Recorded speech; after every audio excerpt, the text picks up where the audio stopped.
Hey guys, so it is my last official full night in Thailand. I am doing my walk at the park. One thing I like about Thailand is that people really utilize parks. They play with their kids.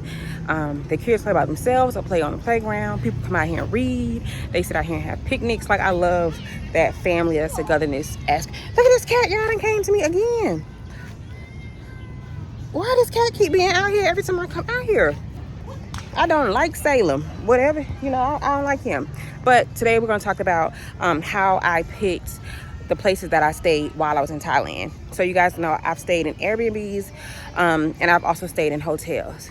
So the top 3 things y'all should pay attention to when y'all are booking for Thailand. First one is going to be location.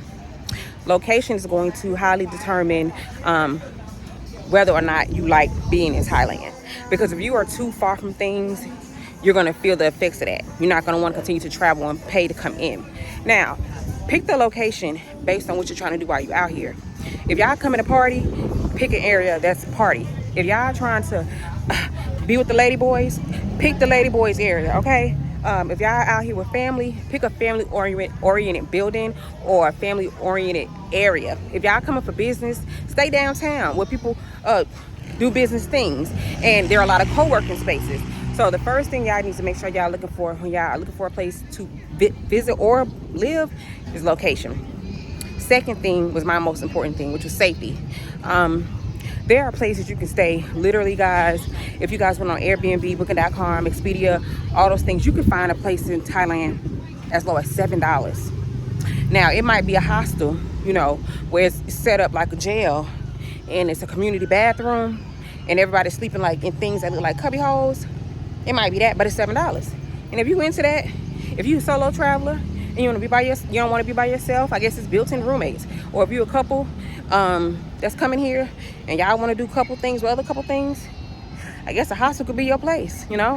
Hey, that's if that's what you're here for, do your thing. Now, in terms of safety, I don't necessarily think that there's much safety there. I do know that when you are staying in hotels here, which I assume also in hostels, they ask for your passport. So they do know who's coming and going. Now, all I know about the passport is that they just take a photocopy of it because they didn't have to report it to whoever. They need to report it to the embassy, whatever. They have to report you being there. That said, you're at a hostel, you don't know who you're laying by. You don't know who you're closing your eyes next to. And if you cool with that because it's $7, then, do your thing. Me, I can't stand no hostel. I like being by myself. I like my space. Obviously, you guys have figured that out about me. So it wasn't going to work for me. But a big issue with the safety thing is, for me being a solo traveler, I wanted to make sure that if something happened to me and I can't be reached, there's at least pinpoint where my family or my friends could say, well, hold on, she's at the embassy suite, or hold on, she's at this Airbnb, and then they can reach Airbnb and then they can go from there in terms of like an investigation or find her now or find her iPhone. They can find me. So a large part of my travels here, I've made sure to look at safety. If there's a security guard, if there's an alarm system, if you have to go through 6 and 7 codes. So like a lot of places, like apartments, like this is my apartment building, the one in the middle right here where the sun is shining. It's a real apartment building. It's a very nice apartment building or condo here. But a large part of it is going to be making sure, like for my building, I got to buzz in 7 times. I have to have a actual, not a fob, but a key card to buzz me in to get in the building, to buzz me in to get into the elevator, to buzz me in to get into the door, to buzz me in to get to my place, to then use my key to get in. I'm not really mad at that. It's a lot, but I feel safer. I feel safer by the people that's in here. I know they had to buzz through 6 times to get here, so that makes a difference. Security guards as well. Like everywhere I've stayed, I've made sure to at least have some type of interaction with the security guard. I'm not trying to get to know you, but I want them to be familiar with my face, and just in case something happens. They are extremely helpful, except for the ones that I stayed with in Malaysia, but y'all know I didn't like it there, and I don't think they like me either, so that security guy sucked. But everybody else, you see, people are coming in And even here, they make you, like the motorbikes, the cars, they take information from them before they even open the gates to let them in, to make sure they're coming out. I think some of them take like their license or whatever their license is, matricular, whatever, I don't know, but they take it from them. In order for them to get it back, they got to be leaving. That's a great safety precaution for people that's visiting. Another thing with safety, when I book my stays, I always book for 2 people. It's just me, but I would rather the host or the hotel believe that I'm here with someone. I never book, and I never book one person. Now, a lot of times, well, most times there's an additional fee for a second person. And I've noticed that, like on Airbnb, if I drop down on one person and then compare the price, there's a little bit of a price, but I would rather them think that someone has come later on, or at least have the impression that it's 2 people. I don't care if I have to make up a person. I'll make up a person. I'll make up a name and say that this person is coming later on, or blah, blah, blah, blah, blah. Interestingly enough, they've never come back and said, okay, is that person here? We need to also get their passport information the same way we got yours. But for me, I feel like for safety, I want people to know, or to think that I'm not here by myself. So the third thing is that you should look at is reviews. Okay, when I look at places, Airbnb, hotels, etc., resorts, I always go to reviews. The way I filter my reviews, if I find a review that's a 1, I look at the date of that review. If it was a year ago, then I go back up to see if they've made changes.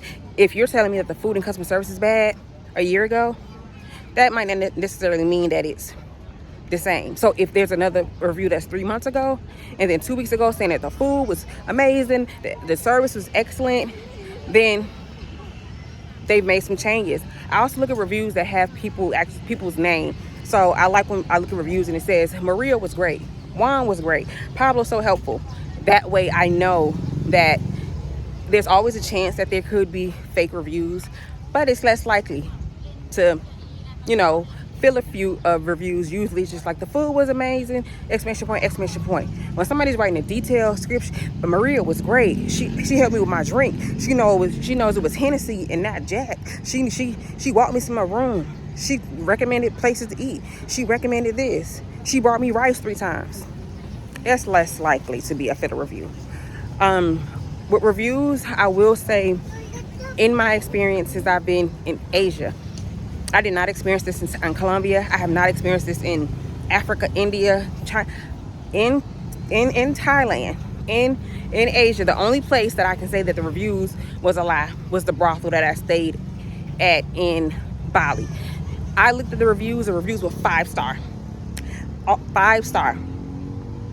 When I got there, you guys know it was definitely a brothel. So I still would look at the reviews, but now looking back at it, I do remember the views being low. Like it was written as a new place, but now I'm remembering that I think it had like 4 or 5 reviews. It didn't have many. So when you're looking at reviews, also pay attention to the number of reviews, because I know for a fact it's not gonna be 455 dummy filler reviews. So those are the 3 things that I would say to look at when looking for a place in Thailand, Bali, Malaysia, actually anywhere. So it would be location. It would be safety first, and then it would be reviews. All right, so if you have any questions, if you need me to go into detail about certain things, I can. Just drop a comment down below. And happy traveling, guys. Talk to you guys later. Bye.